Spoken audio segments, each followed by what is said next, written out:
Robust news में आपका स्वागत है। बेंजामिन बीबी नेतन्याहू, हिब्रू में रोमानीकृत बिन्यामिन एन नेतन्याहू, उच्चारित होगा इसका आवाज़ बेंजामिन नेतन्याहू।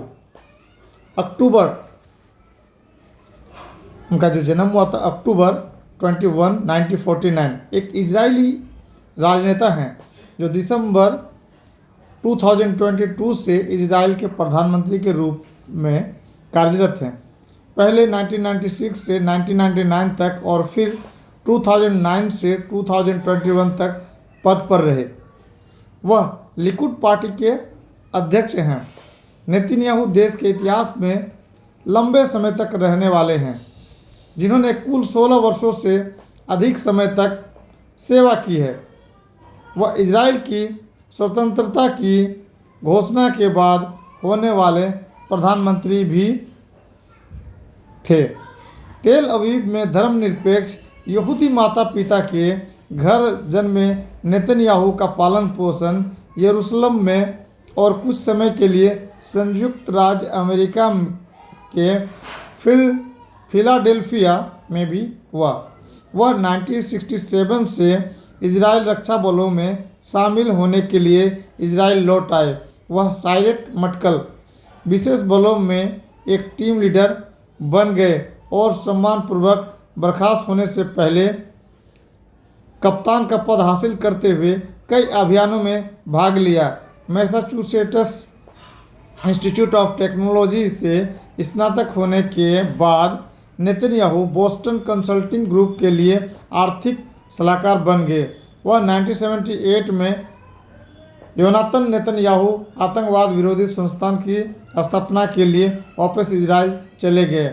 1984 से 1988 तक नेतन्याहू संयुक्त राष्ट्र में इजराइल के अस्थायी प्रतिनिधि थे। 1993 में लिकुड के अध्यक्ष के रूप में चुने जाने और विपक्ष के नेता बनने के बाद नेतन्याहू प्रमुखता से उभरे।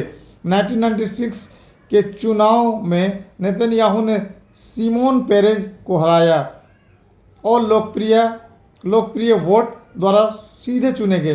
पहले इजरायली प्रधानमंत्री बन गए और अब तक के सबसे कम उम्र के प्रधानमंत्री बने।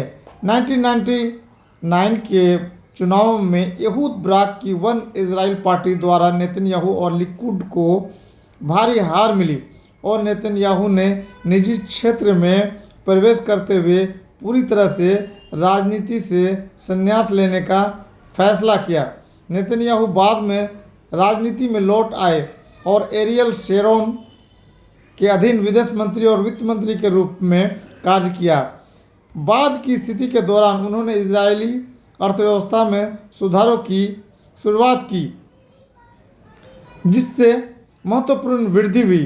अंततः गाजा विघटन योजना के संबंध में असहमति पर इस्तीफा देने से पहले शेरोन द्वारा नई पार्टी कदीमा बनाने के लिए पद छोड़ने के बाद दिसंबर 2005 में नेतन्याहू लिकुड के नेतृत्व में लौट आए। वह 2006 से 2009 तक विपक्ष के नेता रहे। 2009 के चुनाव के बाद नेतन्याहू ने अन्य दक्षिणपंथी दलों के साथ गठबंधन सरकार बनाई और दूसरी बार प्रधानमंत्री के रूप में शपथ ली। उन्होंने 2013 और 2015 के चुनाव में लिकुड को जीत दिलाई। 2019 और 2020 में लगातार 3 चुनाव के बाद सरकार बनाने में विफल रहने के बाद राजनीतिक गतिरोध का दौर शुरू हुआ, जिसे नेतन्याहू और मध्यमार्गी ब्लू एंड व्हाइट गठबंधन के बेनी गैंट्स के बीच गठबंधन रोटेशन समझौते के बाद हल किया गया था। रोटेशन होने से पहले दिसंबर 2020 में गठबंधन टूट गया और मार्च 2021 में एक नया चुनाव हुआ। अपनी अंतिम सरकार में नेतन्याहू ने कोविड-19 महामारी और 2021 इजराइल फिलिस्तीन संकट पर इजराइल की प्रतिक्रिया का नेतृत्व किया। जून 2021 में नेफ्ताली बेनेट द्वारा यायर लेपिड के साथ सरकार बनाने के बाद नेतन्याहू को प्रधानमंत्री पद से हटा दिया गया और 2022 के चुनाव के बाद फिर से प्रधानमंत्री के रूप में लौटने से पहले तीसरी बार विपक्षी नेता बन गए। नेतन्याहू ने 1980 के दशक से व्यक्तिगत मित्र रहे डोनाल्ड ट्रंप से संयुक्त राज्य अमेरिका ने यरूशलेम को इजराइल की राजधानी के रूप में मान्यता दी। गोलान हाइट्स पर इजरायली संप्रभुता को मान्यता दी और इजराइल और विभिन्न अरब राज्यों के बीच सामान्यकरण समझौतों की एक श्रृंखला अब्राहम समझौते की मध्यस्थता की। नेतन्याहू को प्रधानमंत्री के रूप में कब्जे वाले वेस्ट बैंक में इजरायली बस्तियों का विस्तार करने की अपनी दशकों पुरानी नीति पर अंतर्राष्ट्रीय आलोचना का सामना करना पड़ा है, जिसे अंतर्राष्ट्रीय कानून के तहत अवैध माना जाता है।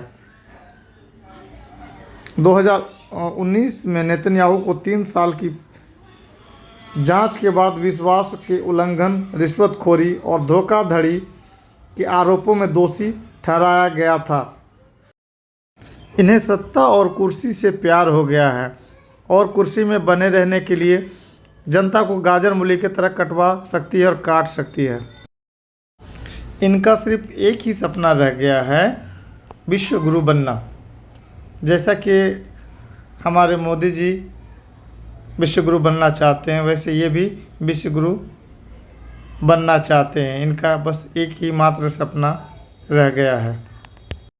बेंजामिन नेतन्याहू साहब के पास सिर्फ एक ही मुद्दा है और वो है मस्जिद अक्सा को तोड़कर थर्ड टेम्पल बनाना। इसी को भुनाते भुनाते वो इतने दिन तक सत्ता पे बने रहे और अब आखिर में मस्जिद अक्सा को शहीद करने के लिए दिन रात प्रोपेगेंडा चल रहा है। लोगों का कत्लेआम, खून बहाना सिर्फ और सिर्फ एक ही मकसद के लिए किया जा रहा है, वो है मस्जिद अक्सा को शहीद कर थर्ड टेम्पल बनाना।